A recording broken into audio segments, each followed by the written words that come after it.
I've made other videos about how to set up your budget. I'm a month ahead. Maybe you're not a month ahead. So how do you do a budget if you're living paycheck to paycheck?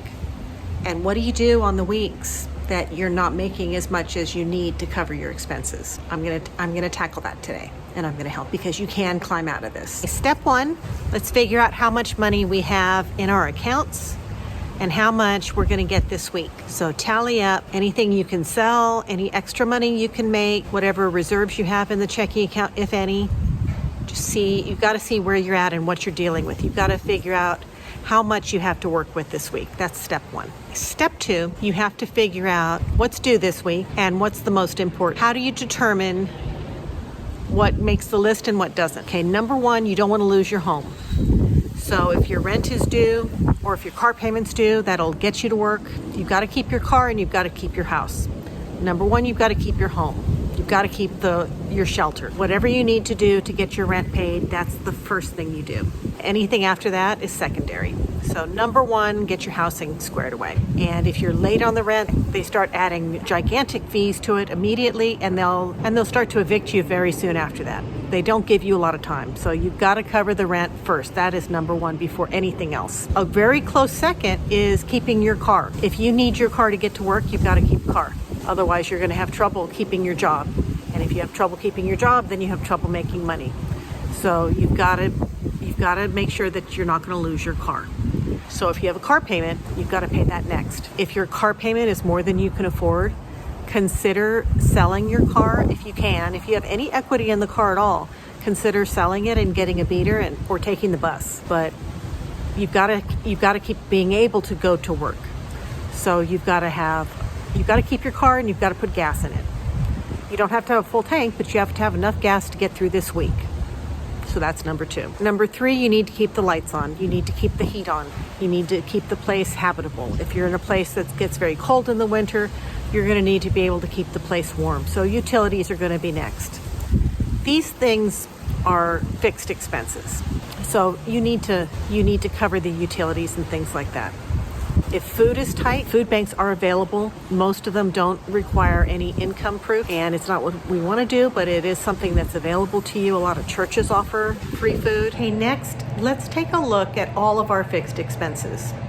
What's due this week? That's all we're going to worry about right now. After that, you want to look at that. While you're looking at that list, you want to see, is there anything that I can cancel? I'm talking about subscriptions. Subscriptions, maybe a gym membership, subscriptions for streaming, things like that. Netflix, Hulu, Amazon Prime, any of those types of things. Can you call your insurance and raise the deductible? That kind of stuff. You want to look line by line at places where you could save some money. Do you have a $200 phone bill? You can try seeing if you can get a cheaper phone. If your phone's not unlocked and you're still making payments on it, that's not going to work for you.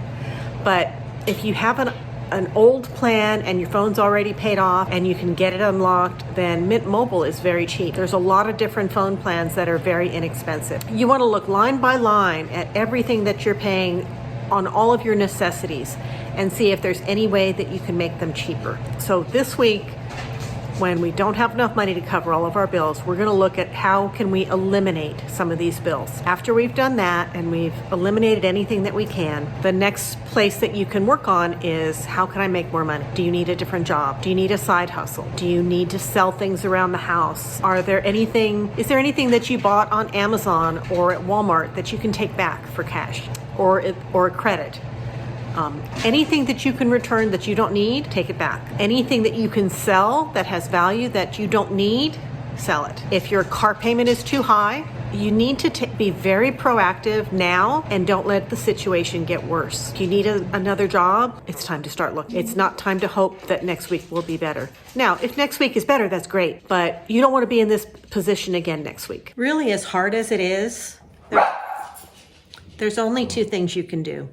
You can either reduce your expenses or increase your income. And if you can do both, you'll climb out of this a lot faster. Anything that you can eliminate from your expenses, do it. Anything you can add to your income without breaking the law, do it. And then just be really careful with what you're spending. If you don't have enough money to cover your expenses, you just have to figure out a way to get out of this. This is not, if you can avoid it, don't use your credit cards. If you have available credit and your baby needs formula or diapers, then you're going to use it. I get it. Okay, so what about credit cards and loans? These are last. These are the last things that you're going to pay off. Credit, your credit score is important, but I say pay these after your necessities, because you have to have a roof over your head and you have to have a car. You've got to have the lights on. You've got to have heat. You've got to have a way to cook in the house. You've got to have food.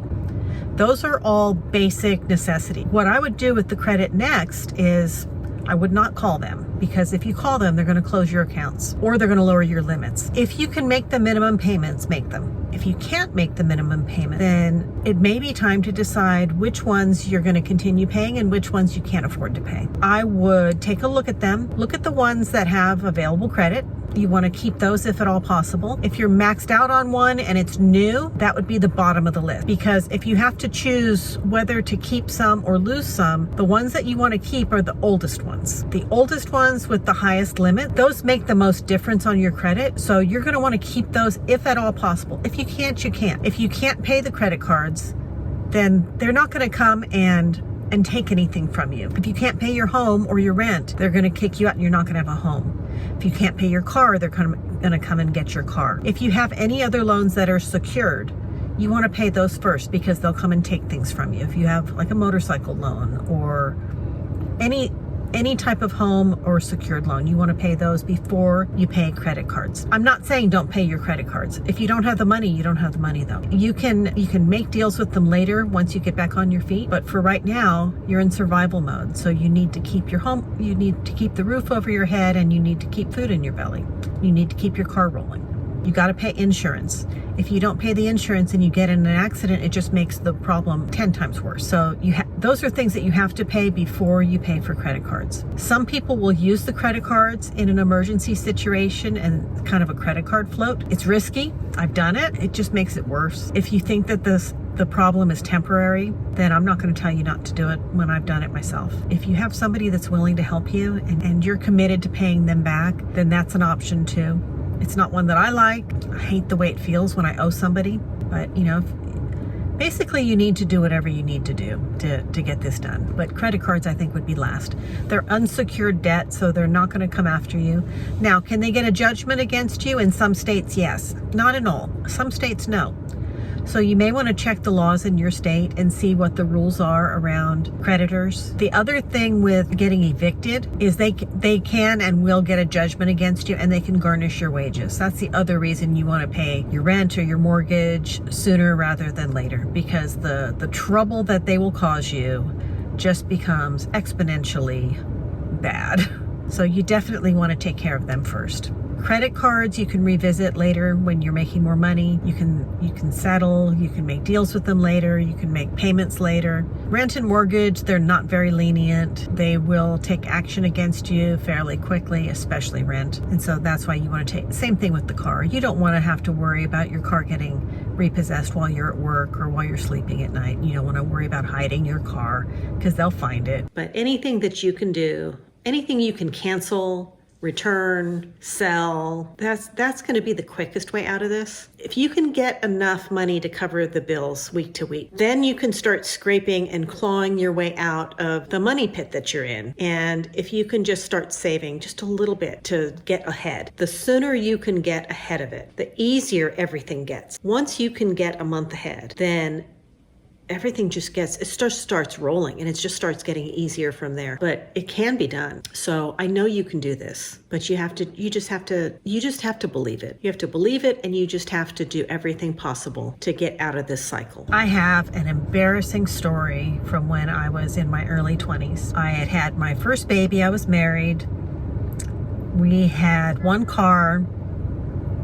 We were coming home from church. We had the baby in the car seat between us. We were in a little pickup truck, and we had let the registration lapse on our truck because we didn't have the money. So the registration was expired, and we got pulled over, and the registration was expired by 1 month. We lived in Los Angeles. Pulled us over and they impounded our truck. They were kind enough to give us a ride home. So we were taken home, me, my husband, and our little baby, by the police. It's the only time I've ridden in the back of a police car. And we got out of the police car in front of all of our neighbors without a vehicle, had no vehicle. And let me tell you, the registration I think was $200. The towing and the impound fees were $400. And then they charged us, I think, like another $100 a day for storing our vehicle. By the time we were done, we had to borrow, I think, $800 from my in-laws just to get our car back. And that didn't even, we still had to pay for the registration. So you definitely want to cover your registration. You don't want to get in an accident without your insurance. I know how embarrassing this stuff is. I've lived it. And I'll tell you something, I never let my registration lapse again after that. I was so embarrassed to be brought home by the police with my little baby in the car. And so I know this is a hard time. I know that it's not easy. I have lived paycheck to paycheck most of my life. I'm 59 years old, so I know this isn't easy, but I also know that you can do it. I'm not any better than anybody else. I'm still trying, and I can still fail. I don't know how long I'm going to be out for surgery. I just know that I've got to do everything I can to prevent being that broke ever again. And so if anything that I can share helps someone else, boy, does that make me feel good. But I really hope that this finds somebody that needs it. And I'll see you next time.